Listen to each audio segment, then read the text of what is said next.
देखिए, बाबा साहब आम्बेडकर जी ने कभी किसी धर्म के विषय में गलत बात नहीं कही। ब्रह्मा विष्णु महेश, हमारी भी उनमें आस्था है।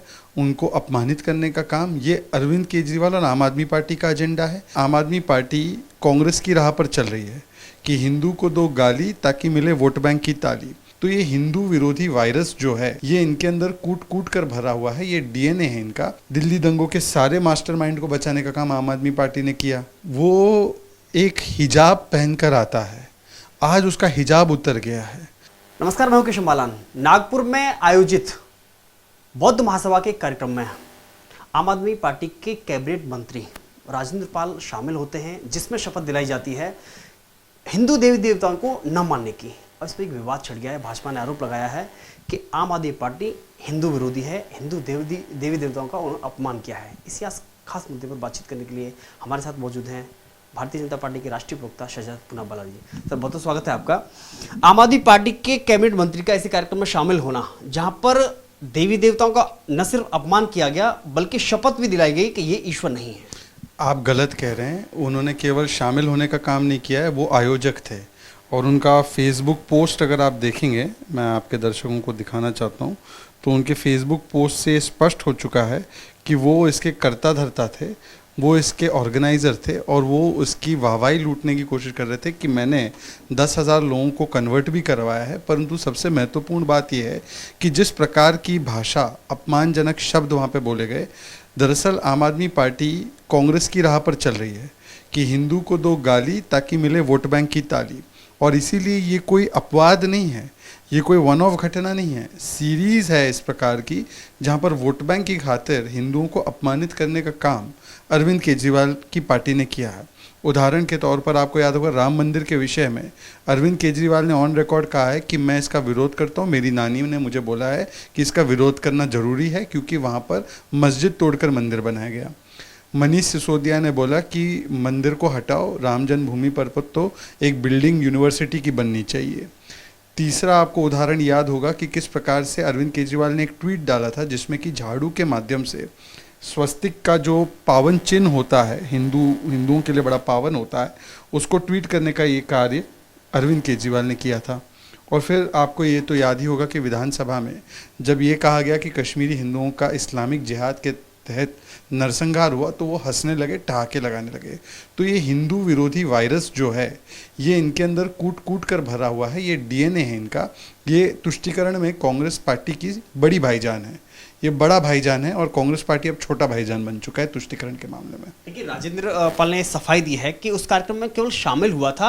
वह कार्यक्रम लंबे समय से चल रहा है क्योंकि जब से बाबा साहब अम्बेडकर जी ने वहाँ पर दीक्षा ली थी तभी से वो कार्यक्रम चल रहा है। देखिए, बाबा साहब आम्बेडकर जी ने कभी किसी धर्म के विषय में गलत बात नहीं कही। उन्होंने त्रुटियाँ जो थी वो बताई, पर उन्होंने सार्वजनिक मंच पर जिस प्रकार से हिंदुओं के देवी देवताओं का, हिंदुओं के आस्था केंद्र का अपमान किया गया है, उन्होंने कभी नहीं किया। ब्रह्मा विष्णु महेश, हमारी भी उनमें आस्था है। उनको अपमानित करने का काम ये अरविंद केजरीवाल और आम आदमी पार्टी का एजेंडा है। ये कांग्रेस का एजेंडा है जिसने Hindu terror, saffron terror, Shri Ram का अस्तित्व नहीं, कौन से कमरे में पैदा हुए श्री राम, राम मंदिर का विरोध करो, तो वो कांग्रेस करती थी। अब कांग्रेस की जगह पर आम आदमी पार्टी बड़ा भाईजान ऑफ तुष्टीकरण बन के उभरी है, तो इसीलिए वो उसी की भाषा बोलती है। और ये समुदायों के बीच में आग लगाने का, जहर फैलाने का भी काम किया जा रहा है और हिंदुओं को अपमानित करने का भी काम किया जा रहा है ताकि एक संदेश वोट बैंक तक पहुंचे, क्योंकि आने वाले चुनाव में उनको वोट बैंक की राजनीति ही करनी है। इसके मैं आपको और भी प्रमाण देता हूँ। बीजेपी को हराने के लिए जो एक मुद्दा कांग्रेस ने गुजरात में लगातार पकड़ा था वो क्या था कि 2002 में केवल एक समुदाय प्रभावित हुआ और गुजरात पुलिस ने बहुत भयंकर उनके ऊपर अत्याचार किया है। आज कांग्रेस तो कहीं है ही नहीं, तो आम आदमी पार्टी ने गुजरात पुलिस पर आरोप लगाना शुरू कर दिया है। पिछले कई दिनों से आपने देखा उनके ऊपर कैसे आरोप प्रत्यारोप, और फिर किस प्रकार से उन्हीं इकोसिस्टम के लोगों को लेकर वही प्रकार के आरोप लगाने का और गुजरात को बदनाम करने का जो बेड़ा है वो आम आदमी पार्टी ने उठा लिया है।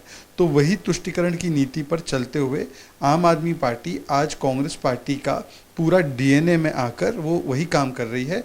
और इसीलिए, और ये तो वो पार्टी है अमानतुल्लाह खान वाली पार्टी जिसने कहा ताहिर हुसैन जो नरसंहार हिंदुओं का दंगा करने वाला, हिंदू विरोधी दंगा करने वाला, जिसने हमारे अंकित शर्मा को मरवाया, जिसने उसको गोंद गोंद के मरवाया, उसको बचाने के लिए आम आदमी पार्टी ने कहा कि वो मुसलमान है, प्रताड़ित किया जा रहा है। दिल्ली दंगों के सारे मास्टरमाइंड को बचाने का काम आम आदमी पार्टी ने किया। तो ये उनके कृत्यों से पता चलता है कि ये हिंदू विरोधी डीएनए उनका बन चुका है तुष्टीकरण की राजनीति के चलते। क्या अभी तक इतना लंबा समय होने के बाद में, उस कार्यक्रम में शामिल होने के बाद में, जैसे कैबिनेट मंत्री स्वयं गए हों और आम आदमी पार्टी की कोई प्रतिक्रिया ना आना, उस पर कोई सफाई ना देना, मतलब क्या समझा जाए, संदेश क्या है? संदेश ये है कि वो इस बयान को एंडोर्स करते हैं, वो इस बयान को संरक्षण देते हैं, वो इस बयान के साथ खड़े हैं। अन्यथा अभी तक इन तमाम सीरीज ऑफ बयान पे, इन तमाम सीरीज ऑफ एक्शंस पे कोई कार्रवाई की गई है क्या अरविंद केजरीवाल के द्वारा? वो तो खुद बोल रहा है कि मैं राम मंदिर का विरोधी हूँ। कौन सच्चा हिंदू राम मंदिर का विरोधी हो सकता है? कौन सच्चा हिंदू श्री राम के ऊपर इस प्रकार की टिप्पणी सहन कर सकता है? श्री कृष्ण पर इस प्रकार की टिप्पणी सहन कर सकता है? विष्णु ब्रह्मा महेश पर इस प्रकार की टिप्पणी सहन कर सकता है? दूसरे लोग तो सर तन से जुदा करने की बात करते हैं। हिंदू भी कोई अपनी आस्था के विषय में ऐसी बातें रखे तो वो उसको सहन नहीं कर सकता। तो आज वो प्रमाणित कर ले, यदि उनको बुरा लग रहा है इस बात से और उनका कोई हाथ नहीं है इसमें, तो वो राजेंद्र पाल को तुरंत बर्खास्त कर दे, उनके खिलाफ एफआईआर करवा दे, उनको जेल में डालने के लिए वो मांग करे कि भाई ये हिंदू और बाकी लोगों के बीच में झगड़ा लगाने के लिए बातें बोली जा रही है, इसलिए हम इसके खिलाफ कार्रवाई चाहते हैं। वो नहीं करेंगे क्योंकि ये बयान मूलतः आम आदमी पार्टी के डीएनए से निकला हुआ बयान है, वो इसका समर्थन करेंगे। लेकिन हिंदुओं का अपमान करके, हिंदू देवी देवताओं का अपमान करके, हिंदुओं की भावनाओं को ठेस पहुंचा करके, लेकिन केजरीवाल गुजरात में तो वोट मांग रहे हैं। देखो वो बहरूपिया है, वो एक हिजाब पहनकर आता है, आज उसका हिजाब उतर गया है। हिजाब मतलब मास्क, नकाब। वो नकाब के पीछे जो उसका असली चेहरा है तुष्टीकरण वाला, वो दिखाई दे रहा है आज। हनुमान चालीसा का स्टेज पर वो बोलने से या किसी देवी देवता के मंदिर में चुनाव से पहले चुनावी हिंदू बन के जाने की प्रक्रिया भी कांग्रेस की है। ये भी तो कहते हैं मैं जनेऊधारी हूँ, मैं शिव भक्त हूँ, मैं उच्च कोटि का कौल ब्राह्मण हूँ। फिर क्या करते हैं? फिर वही लोग हिंदू टेरर कहते हैं, सैफरन टेरर कहते हैं। तो उसी प्रकार से, उसी डीएनए से निकले हुए उसी कांग्रेस पार्टी का तुष्टीकरण का बड़ा भाईजान बनने के लिए, वैसे तो चेहरे पर वो जाकर कहता है जय श्री कृष्ण, मैं कान्हा हूँ, मैं हनुमान का भक्त हूँ। अब आप हनुमान जी के भक्त हैं, अगर आप कृष्ण के भक्त हैं तो चलाइए सुदर्शन चक्र इस मंत्री के बयानों पर और उसको इस्तीफा देने पर मजबूर कीजिए। निकालिए उसको लात मार के पार्टी से, निकालिए अमानतुल्लाह खान को, निकालिए मनीष सिसोदिया को। और नहीं करेंगे, नहीं करेंगे क्योंकि ये उनके संज्ञान में, उनकी परमिशन से दिया हुआ बयान है। और कश्मीरी हिंदुओं पर कौन हंस रहा था ठहाके लगा के? वो ब्लू शर्ट में विधानसभा में खड़े होकर, वो चित्र याद है ना? कोई हिंदू भूला नहीं है उसको, कोई देशवासी नहीं भूला उसको। तो मुझे लगता है कि आज सिर्फ ये है कि अगर अरविंद केजरीवाल उनका इस्तीफा नहीं लेते हैं तो इस वीडियो को, इस बयान को, ये अरविंद केजरीवाल स्पॉन्सर्ड बयान को पूरे देश के लोगों को देखना चाहिए और फिर तय करना चाहिए कि क्या ऐसे शराब बेचने वाले, शराब और नशा माफिया के साथ बिजनेस करने वाले और केवल चोला पहनकर आने वाले धर्म का, पर चुनाव में और असलियत में ऐसा चेहरा। देखिए अभी हमने रावण दहन किया है, रावण भी साधु के वेश में आया था। रावण कोई डकैत या खिलजी के वेश में नहीं आया था। रावण डकैत के वेश में नहीं आते, रावण हमेशा साधु के वेश में आते। तो ये भी रावण जो है ये साधु का वेश बन के आता है कि मैं फ्रीबी दूंगा, रेवड़ी दूंगा, मुझे वोट दे दो, मैं हनुमान जी का भक्त हूँ। पर असली में इनका डीएनए क्या है, ये राजेंद्र गौतम और ये अमानतुल्लाह खान दिखा रहे हैं। लेकिन ऐसे रावण का दहन कौन करेगा? जनता करेगी, जनता करेगी। जनता ने तो आज राम राज्य पूरे देश में स्थापित कर रखा है, उत्तर प्रदेश में दूसरी बार किया है। तो जिस जनता ने 27 वर्ष तक राम राज्य को स्थापित करने का काम गुजरात में किया है, उस जनता को भली भांति पता है कि कौन राम जी के एजेंडे पे है, कौन राम जी के नक्शे कदम पर है और कौन रावण की तरह काम कर रहा है।